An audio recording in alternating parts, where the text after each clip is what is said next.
very warm welcome to Sports. I'm Solomon Ajizugu. Now, despite his threat, factional leader of the Nigeria Football Federation, Chris Giwa, has not resumed at the Nigeria Football Secretariat in Abuja.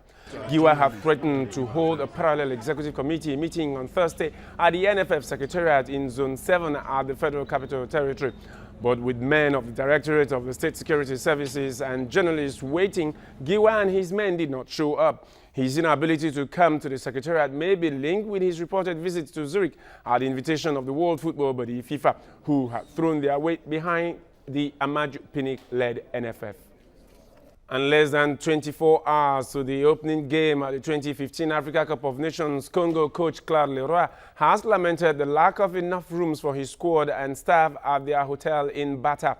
Leroy also complained that even the rooms available are dangerous. Equatorial Guinea is hosting the tournament at 2 months' notice after Morocco was stripped of the event in November for asking for postponement of the tournament because of fears over the Ebola outbreak at the time.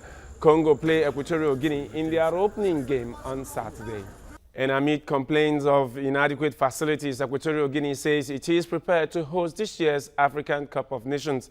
Teams have lamented lack of enough accommodation for their delegation.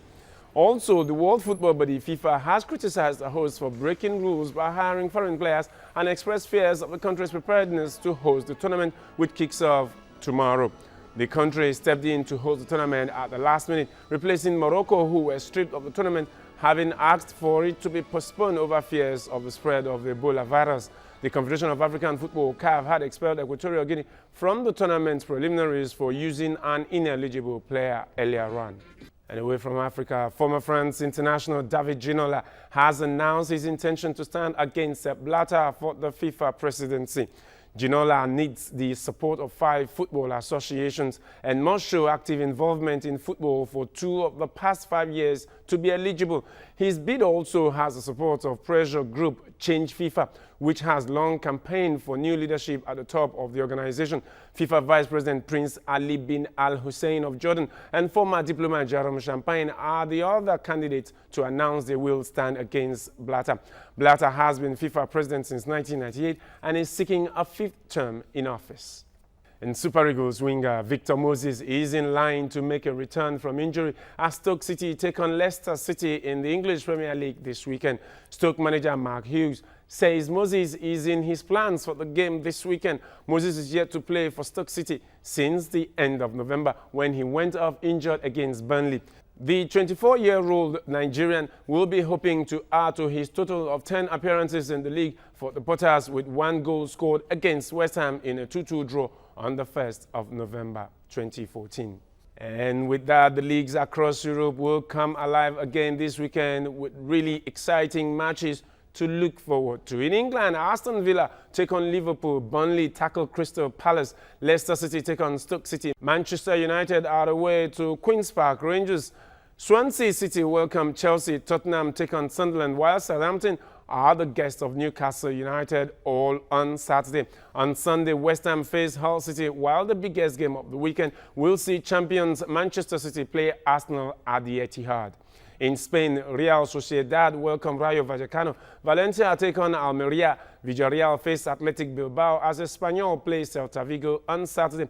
The big guns are all in action on Sunday as bruised Real Madrid take a trip to Getafe. Champions Atletico de Madrid welcome Granada. Barcelona are away to Deportivo La Coruña. Elche entertain Levante while Sevilla face Malaga. Just 2 matches will be played in Italy on Saturday, with Empoli facing Inter and Palermo facing AS Roma. On Sunday, Lazio take on Napoli. It's AC Milan against Atalanta. Cesena play Torino. Chievo Verona entertain Fiorentina. Sassuolo are away to Genoa. Parma are home against Sampdoria, while champion Juventus host Hellas Verona. To transfer matters now, Nigerian teenager Wilfred Ndidi has expressed his happiness for signing for Belgian top-tier club KRC Genk. The 18-year-old member of Nigeria's Golden Eaglet team, which won the 2013 FIFA Under-17 World Cup in the United Arab Emirates, has completed a long-term deal with the Jupiler League Giants on Thursday. Ndidi sees his new move as an opportunity to continue to develop as a young player while helping the side to achieve laurels. The Nigerian youngster will wear the jersey number 25. Nigerian-born Italian forward Stefano Okaka could make a return to the English Premier League in the January transfer window. Welsh side Swansea City has been linked with the Sampdoria hitman as a replacement for Wilfried Bony, who has joined Manchester City. Okaka is tied to Sampdoria until June 2016, and the leadership of the club is not prepared to part with him until the end of this season. The 25-year-old Okaka, who has previous Premier League experience with Fulham, joined Sampdoria from Parma last January and scored 5 goals in 13 matches last season. And away from football now, three-time former heavyweight world champion Muhammad Ali has been readmitted to hospital for treatment for a urinary tract infection. Family spokesman Bob Gunnell said Ali was in a stable condition in an undisclosed hospital and was expected to be released on Friday. 72-year-old Ali was released from hospital earlier this month following a 2-week stay. The American retired from boxing in 1981 before being diagnosed with Parkinson's disease in 1984. That's all for sports tonight.